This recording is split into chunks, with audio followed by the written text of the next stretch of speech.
It is difficult to come by a more potent equivalent of adventuring in real life than going on a trip with nothing but a backpack and pocket change. This is a theme we wanted to explore in Outward. In that regard, the backpack is very emblematic of our game. This piece of equipment will affect your experience as much as your weapon or your armor. Will you pick a large backpack so you can stock up more on your travel, such as a large fur tent, plenty of food, and a cooking pot to be more comfortable? Or will you travel light with only a simple bedroll and find the food and water you need along the way? Backpacks are cumbersome, reducing your movement speed and even preventing you from dodging effectively. So unless you have a very small backpack, you don't want to be caught off guard by creatures. Should you decide to venture in a cave or a bandit hideout, it might be safer to leave your bag behind until the area is secured, keeping only the essentials with you. Once you've packed up everything you need, Outward offers 4 vast distinct regions. They all contain hidden secrets, unique creatures, and different obstacles. The Chersonese is a mountainous region close to the sea. The enemies in this area are a little more forgiving, but comes winter, an adventurer needs to find ways to fight off the cold, especially at night. The Enmerkar forest has a temperate climate, but ghosts, beast golems, and well-armed bandits will keep you on your toes. The poisonous water of the Hallowed Marsh makes it wise to carry a healthy supply of antidotes with you as you navigate its islands.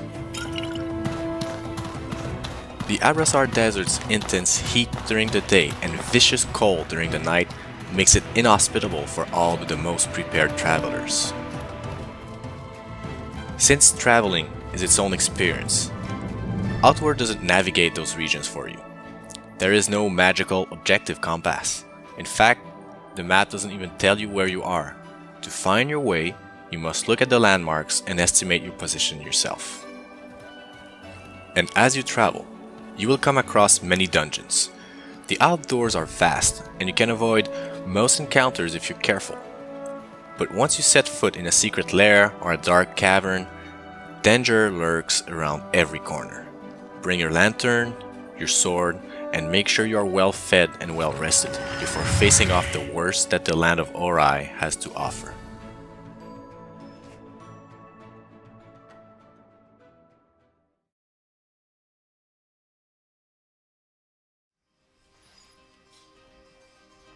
If you had to fight a monster that is 10 times your weight, how would you approach the situation? If you're smart, you wouldn't rush into it. You would devise a plan. This is how we approach combat in Outward. Rather than send you flinging a sword at a gigantic monster, the player must find clever ways to gain the upper hand, even when fighting something as mundane as 2 bandits. The first thing to keep in mind in combat is whether or not your enemy is stable on its feet. At first, your attacks do not stagger the enemy, so you need to poke at their defense until the pressure makes them flinch. Once they lose their footing, an opportunity opens up and you can land a vicious combo without fear of retaliation. Early on, you don't know a lot of tricks to gain the upper hand. However, you can use tools and switch equipment. You could, for instance, coat a weapon with poison, place a trap on the floor, and start the fight from a safe distance with a couple of arrows. Apply the poison by placing a few hits with your melee weapon, then wait defensively behind a shield until your enemy collapses. Eventually you will meet trainers and gain the opportunity to learn skills and even unlock magic. We wanted magic to have a more ritualistic approach, in which we deconstruct spell casting step by step. The very first spell you learn is the Spark, a small flame that barely hurts anything, and on its own is probably more useful as a way to light up a fire than for combat. Yet, this spark of flame is more useful than it appears. Let's say you found a mana stone while mining, converted it to a firestone using alchemy, and knew how to expand that firestone to create a magical fire sigil, and then cast Spark while standing in this fire sigil. then you would have done the whole process to cast a fireball. This may sound impractical in a combat situation, but you can make firestones or buy them from an alchemist in preparation for what's ahead. You could even cast a sigil in anticipation of a fight and lure your enemies to your spot, then dodge in and out of your sigil to quickly throw multiple fireballs, as long as your sigil is active. This approach of decomposing your actions in multiple steps also applies to combat skills. For instance, a warrior that draws strength from her rage would need to either use a skill to fall into a deep state of rage or consume potions to attain the same effect, increasing the impact of her hits and thus decrease stability of her foes faster. Even better, she could consume her rage in a powerful twofold attack using the feral strikes that will leave her foes in pain and bleeding while also causing great damage. While most warrior skills don't use mana, these impressive feats damage a weapon's durability, so it will be wise to bring more than one weapon to ensure you're not stuck fighting with a dull blade by the end of a dungeon raid.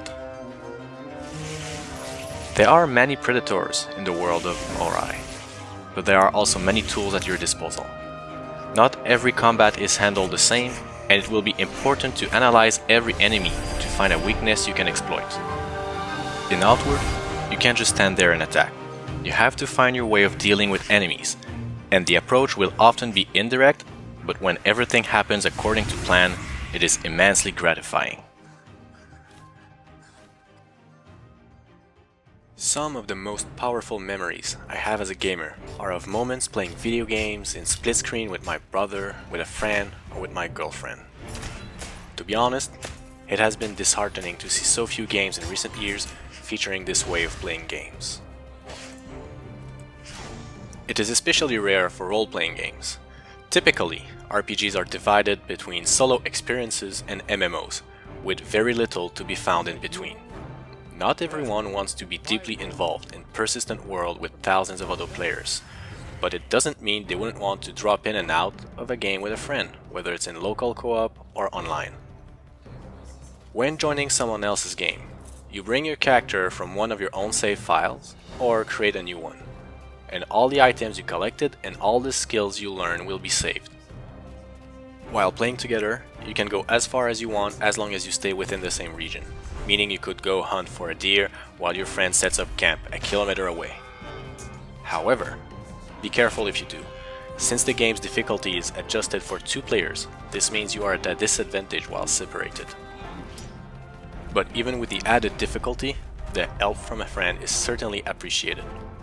After all, it is easier to shoot arrows at a target if it's busy trying to eat your friend rather than you. If you are severely hurt, your partner can get you back up on your feet, but you will need rest to fully recuperate. While you rest, your friend could spend time guarding while you sleep, making the process safer and faster. Some interactions between players are more unique to our game.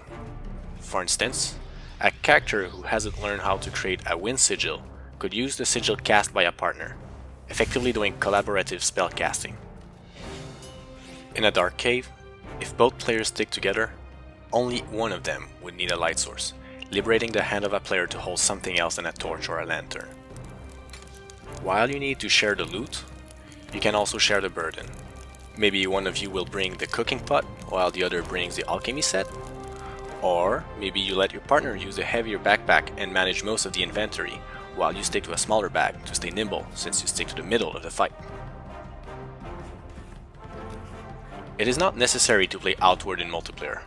You can play solo from start to finish, and we know that's how many players will want to experience it. However, if, like me, you've longed for a game like this to be playable in co-op, I think you'll want to give it a spin.